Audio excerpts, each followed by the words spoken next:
ఎందరో మహానుభావులు అందరికీ నమస్కారం. ఉన్నతమైన మార్గం శ్రీపదానికి మీకు స్వాగతం. ఇక్కడ ఈ శ్రీపదంలో మనం ఉన్నతమైన మార్గం చేరటం కోసం అనేక విషయాలు చర్చిస్తూ ఉన్నాం. ఒకటి భగవద్గీత గురించి మాట్లాడుకుంటూ ఉన్నాం. అలాగే అనేకమైన ధార్మిక విషయాల గురించి మాట్లాడుకుంటూ ఉన్నాం. అలాగే మరొక ప్రయత్నంగా మంచి మనందరి కోసం అనేటువంటి ఒక కొత్త కార్యక్రమంలో మరికొన్ని విషయాలు మాట్లాడుకునేటువంటి ప్రయత్నం చేద్దాం. ఎందుకంటే ఇది మేము సైకాలజీ చదివేటప్పుడు నేర్చుకున్నటువంటి అనేకమైన విషయాల్ని క్రోడీకరించి మాట్లాడే ప్రయత్నం చేస్తాం.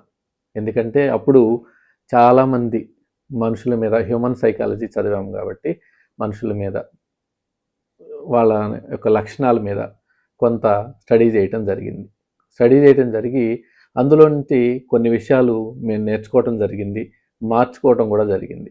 ఆ మార్చుకున్న అంశాలు, అలాగే ఇంకా కొత్త విషయాలు తెలుసుకున్నటువంటి అంశాలు ఏమున్నాయి అనేటువంటిది మీ అందరికి కూడా చెప్తే బాగుంటుంది, అందరికీ ఉపయోగపడతాయి ఇవి ఏమైనా జీవితానికి మంచి మార్గం వైపు వెళ్ళటానికి అనే ఒక ఉద్దేశంతో నేను ఈ వీడియో చేస్తున్నాను, మంచి మనందరి కోసం అనే కార్యక్రమంలో.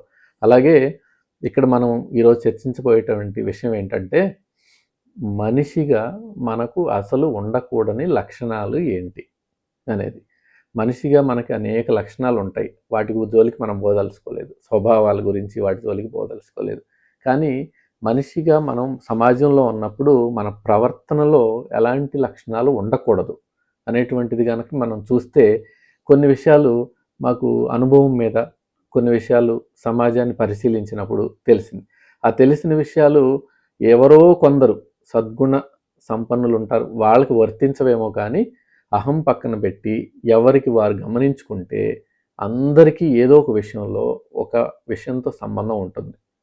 కావాలంటే ఈ విషయాలు విన్న తర్వాత మీరు చెప్పండి ఉన్నాయా లేదా అనేది. ఒకవేళ ఉంటే మంచిది కాదు అని మా పరిశోధనలో తేలింది కాబట్టి అవి ఉండకుండా ఉండటానికి ప్రయత్నం చేసుకునేటువంటి ప్రయత్నం మనం చేద్దాం. అవి ఏమేమి విషయాలు అనేది మనం ఒకటి చర్చించుకున్నాం. కొన్ని పాయింట్లు మేము ఇక్కడ మేము ముందుకి తీసుకురాదలుచుకున్నాం.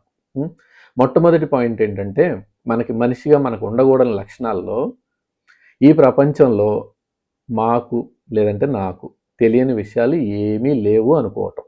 అలా ఎప్పుడు అనుకోకూడదు. మాకు తెలియని విషయాలు ఏమీ లేవు అనేది. మనకు తెలిసింది ఎంత, తెలియాల్సింది ఎంత.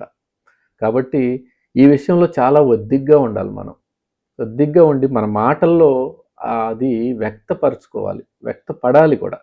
కాబట్టి ఇలా మాకు తెలియంది ఏదీ లేదు అనేటువంటి భావన నుండి బయటపడాలి. ఫస్ట్ బయటపడితే మనం మనిషిగా ఒక గుర్తింపు తెచ్చుకోగలం. అలాగే రెండో పాయింట్ చూద్దాం. రెండో పాయింట్లో ఎదుటి వ్యక్తి గురించి చాలా చిన్న చూపు చూడటం. ఒక్కరు కూడా అసలు మీకన్నా గొప్పవాళ్ళు లేరు, మీకన్నా పెద్దవాళ్ళు లేరు. పెద్ద అంటే వయసులో కాదు, ఏ విషయాల్లో, ఇతర విషయాల్లో, ఆలోచన విషయంలో కానీ వేటిలో అయినా పెద్దవాళ్ళు లేరని ఒక నిర్ణయానికి వచ్చేయటం. ఎదుటి వ్యక్తి గురించి ఇంత చిన్న చూపు చూసేటువంటి భావన ఎలా కలుగుతుంది ఎవరికైనా?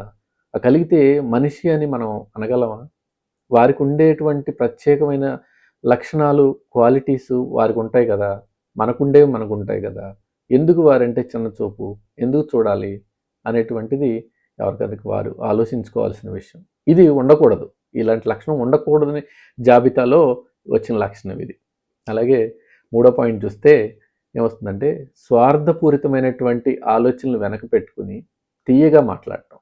అంటే మాట్లాడేటువంటి ఆలోచనలు, మాట్లాడే తీరు చాలా తీయగా ఉంటుంది, కానీ ఇంకా వెనక వైపు వేరే ఇంకొకటి రన్ అవుతూ ఉంటుంది. అది మంచి లక్షణం కాదు, మనిషికి ఉండాల్సినటువంటి లక్షణం కాదు.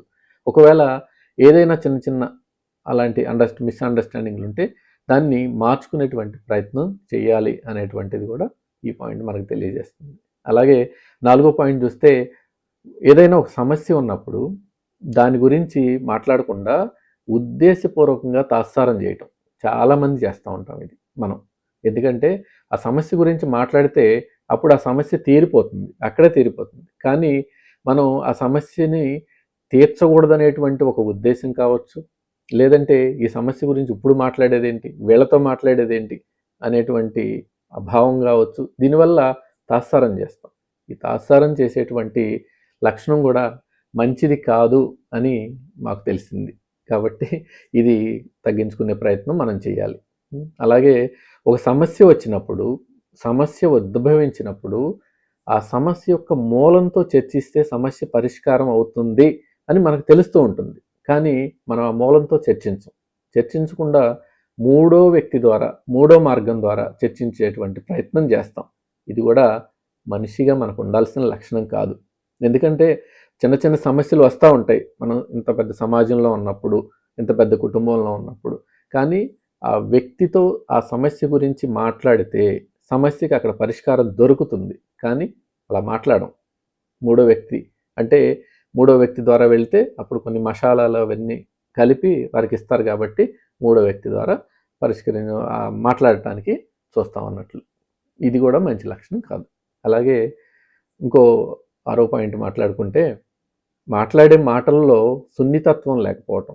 ఒకవేళ సున్నితత్వం ఉన్నట్లు అనిపించినా అది నటన మాత్రమే అవ్వటం. చూడండి, ఇది చాలామందిలో నేను స్వయంగా గమనించాను. మాట్లాడే మాటల్లో సున్నితత్వం అనేది ఉండదు. అసలు అవతలి వారు ఏమనుకుంటారు అనేది ఉండదు. నేను ముక్కుసూటి మనిషిని అని పెద్ద బిరుదు ఒకటి వేసుకుంటారు వాళ్ళకి. ముక్కుసూటి మనిషిని అనేటువంటిది. ఆ బిరుదు వేసుకుంటే వేసుకోవచ్చు. కాకపోతే మాట్లాడేది సున్నితంగా ఉండాలి. సున్నితంగా ఉంటే అవతల వ్యక్తిని మనం ఒప్పించవచ్చు. గట్టిగా ఉన్నా కానీ అవతల వ్యక్తి ఒప్పించవచ్చు అనే భావనలో ఉండాలి తప్పించి వేరే రకంగా ఉండకూడదు. కానీ కొంతమంది ఏం చేస్తారంటే సున్నితంగా ఉన్నట్లు నటిస్తారు. నటించి అది నటనే అవుతుంది అప్పుడు. కానీ ఒరిజినల్గా వాళ్ళ సున్నితత్వం ఉండదు అక్కడ. ఇది కూడా మంచి లక్షణం కాదు అని మాకు తెలిసింది. అలాగే అప్పటి వరకు ఒక మంచి సంబంధం ఉండి ఒక వ్యక్తితో కానీ వ్యక్తులతో కానీ అవతలి వారు చెప్పిన విషయాల్లో ఒక్క విషయం మనకి అనుకూలంగా లేకపోతే వెంటనే పరుష పదజాలంతో సమాధానం ఇవ్వటం. ఇది చాలా ఎక్కువ మందిలోనే చూస్తాం మనం. ఎందుకంటే అప్పుడు వరకు కలిపి ఎన్నో బిజినెస్లు చేస్తారు, ఎన్నో పనులు చేస్తారు. వాటన్నిటిలో బాగానే ఉంటుంది రిలేషన్. కానీ వాళ్ళు చెప్పేటువంటిది ఒక్క పాయింట్ ఏదో నచ్చదు. అంటే అప్పటికీ వీళ్ళ మనసులో వేరే భావం ఉంటుంది వాళ్ళ మీద. అది బయటపడకుండా వాళ్ళు చెప్పేది ఏదో ఒక పాయింట్ నచ్చదు. నచ్చినప్పుడు వెంటనే పరుష పదజాలం వచ్చేస్తుంది. అది వాడకూడనటువంటి పదాలన్నీ కూడా వాడేసి అక్కడ ఆ ఉన్నటువంటి సంబంధాన్ని తెంచుకునేటువంటి ప్రయత్నం చేస్తారు. ఇది కూడా మంచి లక్షణం కాదు. మనుషులకు ఉండాల్సినటువంటి లక్షణం కాదు. అలాగే ఇంకోటి 8వ పాయింట్ చూస్తే, ఏ ఒక్క విషయం మీద కూడా ఖచ్చితమైనటువంటి అభిప్రాయం లేకపోవటం. అంటే ఒకరోజు అంగీకరించిన విషయాన్ని మరో రోజు అంగీకరించకపోవటం. ఇది తక్కువ మందిలో ఉన్నా కానీ అసలు ఇది మంచి లక్షణం కాదు. ఎందుకంటే ఒక విషయం మీద ఖచ్చితమైన అభిప్రాయం లేకపోతే నాకు ఈ విషయం గురించి తెలియదు అని ఒప్పుకోవటం ఉత్తమమైన లక్షణం. కానీ అలా చేయకుండా ఏం చేస్తారంటే ఆ రోజు అంగీకరిస్తారు, తర్వాత రోజు నేను అది అనలేదు అలా, నేను అది ఒప్పుకోలేదు అలా అని తిరిగి మాట్లాడుతూ ఉంటారు. ఇది మంచి లక్షణం కాదు. అలాగే 9వ పాయింట్ చూస్తే, ఇది చాలా మనందరికీ గుర్తుంచుకోవాల్సినటువంటి విషయం ఏంటంటే, మనం చేసినటువంటి పూర్వపు పనుల వల్ల, అప్పుడు వ్యక్తీకరించిన భావ వ్యక్తీకరణల వల్ల, అంటే అప్పుడు మనం మాట్లాడిన మాటల వల్ల మన మీద ఎక్కువ మందికి చెడు అభిప్రాయం వ్యక్తం అవటం. అంటే ఇప్పుడు నువ్వు మంచిగా మారావు, కానీ ఒకప్పుడు నువ్వు అలా లేకపోతే అప్పుడు భావనలోనే వాళ్ళు ఉండి వాళ్ళు చెడు అభిప్రాయాన్ని వ్యక్తపరిచారు అనుకోండి, దాన్ని స్వీకరించేటువంటి లక్షణం ఉండాలి. లేదు, నేను ప్రస్తుతం ఇలా ఉన్నాను కాబట్టి నీ ప్రస్తుతం ఇలా ఉన్నది వాళ్ళు గమనించిన రోజు నీ మీద చెడు అభిప్రాయం మారిపోతుంది. కానీ మనం ఒకప్పుడు అలా లేం కదా. అలా లేనప్పుడు ఆ అభిప్రాయం వాళ్ళకి మార్చుకోలేరు. వెంటనే వాళ్ళ దగ్గర నుంచి అభిప్రాయం వ్యక్తం అవుతుంది. దాన్ని అంగీకరించేటువంటి ఇది ఉండాలి. మనం అంగీకరించాం. ఇది కూడా మంచి లక్షణం కాదు. అలాగే ఇంకో ఇంపార్టెంట్ పాయింట్ 10వ పాయింట్ ఏంటంటే, ఏదైనా ఒక ముఖ్యమైన విషయం చెప్పాలనుకున్నప్పుడు ఏదో వేరే విషయం చర్చిస్తున్నటువంటి సందర్భంలో మధ్యలో అకస్మాత్తుగా ఈ ముఖ్యమైన విషయం మాట్లాడేసి అయిపోయింది నేను చెప్పేసాను అనిపించుకోవటం. అంటే అవతల విన్న వ్యక్తికి ఆ ముఖ్యమైన విషయం విన్నాడో లేదో కూడా వాడికి తెలియదు. కానీ వీళ్ళు నేను మొన్న మాట్లాడాను కదా, ఆ రోజు మనం మాట్లాడుతున్నామే వేరేది, అప్పుడు మధ్యలో మాట్లాడాను మీకు గుర్తుందా అంటారు. సో ఆ ముఖ్యమైన విషయం అయితే ముఖ్యమైన సమయంలోనే మాట్లాడాలి అది. కానీ వేరేదేదో మాట్లాడేటప్పుడు మధ్యలో దీన్ని తీసుకొచ్చి మాట్లాడేసి అయిపోయింది అనిపించుకోవటం మంచి లక్షణం అస్సలు కానే కాదు. అలాగే 11వ పాయింట్కి వస్తే, అవతల మనిషి ఏదైనా ఒక విషయం గురించి చర్చిస్తున్నప్పుడు కొంచెం సేపటి తర్వాతో లేదంటే ఒక రోజు తర్వాతో తిరిగి అవే విషయాలు వీరికి తెలిసిన విషయాల్లాగా చెప్పడం. అంటే ఒక తాజ్‌మహల్ ఉంది. తాజ్‌మహల్ గురించి ఒక వ్యక్తి చెప్పాడు. చెప్పినప్పుడు మనం విన్నాం. 5 నిమిషాల తర్వాత తాజ్‌మహల్ గురించి ఈయనకే తెలిసిన విషయాల్లాగా చెప్పేయటం. అంటే నేను ఎగ్జాంపుల్ కింద తాజ్‌మహల్ చెప్పాను. కానీ చాలా విషయాలు అలాగే ఉంటాయి. చాలా ముఖ్యమైన విషయాలు కూడా వీరికి తెలిసిన విషయాల్లాగా మాట్లాడుతూ ఉంటారు.